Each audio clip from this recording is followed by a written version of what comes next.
दिनेश भैया जिंदाबाद जिंदाबाद जिंदाबाद। योगी मोदी जिंदाबाद जिंदाबाद जिंदाबाद। दिनेश भैया जिंदाबाद जिंदाबाद जिंदाबाद। योगी मोदी जिंदाबाद जिंदाबाद जिंदाबाद। करी है विकास बाटे पाका हो आगा निक दिल बटे ने कोई न करी रागा। ए चाचा तनी ध्यान दियो करी है विकास बाटे पाका हो आगा निक दिल बटे ने कोई न करी रागा।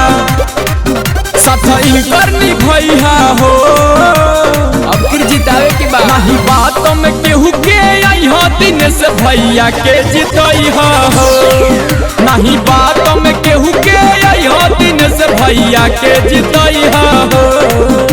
दिनेश भैया जिंदाबाद जिंदाबाद जिंदाबाद। Music by Arya Sharma. Yogi Modi जिंदाबाद जिंदाबाद जिंदाबाद।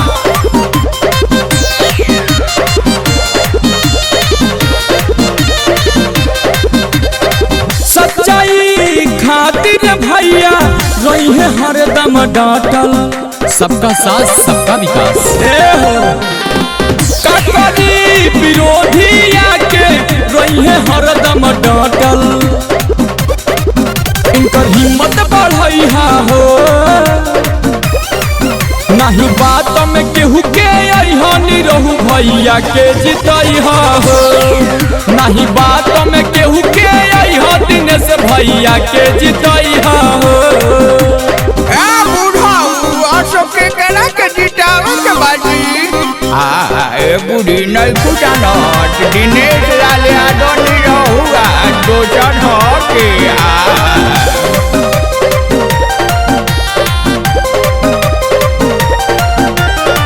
ना भुलाई है अब किर भैया भटे इनकर बारी राउर बेटा दिनेश लाल यादव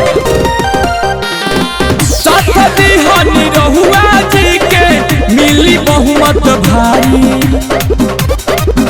आजमगढ़ से जितई हो बुलाए के ना भाई चाचा बातों में केहू के आई दिनेश भैया के जितई हो नहीं बातों में केहू के आई फिर से भगवा लहरई हो। आजमगढ़ की जनता जिंदाबाद।